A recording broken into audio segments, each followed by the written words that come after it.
Disc bulge കൂടുതലായിട്ട് spinal നെർവിനെ compress ചെയ്യുന്ന സമയത്ത് ഉണ്ടാവുന്ന ലക്ഷണം എന്ന് പറയുന്നത് കാലിലേക്കുള്ള തരിപ്പും വേദനയും പുകച്ചിലും ഒക്കെയാണ്. കോമൺ ആയിട്ട് ഇതിനെ സയാറ്റിക്ക എന്നാണ് വിളിക്കുന്നത്.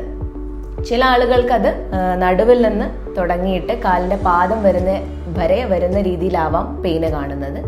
ചില ആളുകൾക്ക് മുട്ടിന് താഴെയുള്ള മസിലുകളിലോ അല്ലെങ്കിൽ തൈ മസിൽസിലോ ഒക്കെയുള്ള വേദനയായിട്ട് കാണാറുണ്ട്.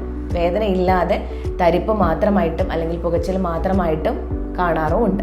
വളരെ സിവിയർ ആയിട്ടുള്ള കേസുകളിൽ മസിൽസിന് വരുന്ന വീക്ക്നെസ് പ്രധാനമായിട്ടും തള്ളവിരലിൻ്റെ മസിൽസിലോ അല്ലെങ്കിൽ കാൽപാദത്തിനെയോ ഒക്കെ ബാധിക്കുന്ന രീതിയിലുള്ള ബലക്കുറവും കണ്ടുവരുന്നുണ്ട്. സാധാരണഗതിയിൽ ഡിസ്ക് ബൾജിന്റെ ട്രീറ്റ്മെന്റ് എന്ന് പറയുന്നത് കൺസർവേറ്റീവ് മാനേജ്മെന്റ് ആണ്. വളരെ ചുരുങ്ങിയ കേസുകളിൽ മാത്രമാണ് സർജറി ആവശ്യമായിട്ട് വരുന്നത്. നടുവേദന അനുഭവപ്പെടുന്ന അല്ലെങ്കിൽ ഡിസ്ക് ബൾജ് ഉള്ള ഒരു പേഷ്യൻറ്റിൻ്റെ ട്രീറ്റ്മെൻറ്റിൽ ഏറ്റവും ഇമ്പോർട്ടൻ്റ് ആയിട്ടുള്ള ആസ്പെക്റ്റ് എന്ന് പറയുന്നത് റീഹാബിലിറ്റേഷൻ ആണ്. അയാൾ മുൻപ് ചെയ്തിട്ടുള്ള കാര്യങ്ങളൊക്കെ അയാൾക്ക് ചെയ്യാൻ പറ്റുന്ന രീതിയിലേക്ക് അയാളുടെ ബോഡീനെ തിരിച്ചു കൊണ്ടുവരിക എന്നുള്ളതാണ് നമ്മൾ ആ ഒരു റീഹാബിലിറ്റേഷനിൽ ചെയ്തു വരുന്നത്.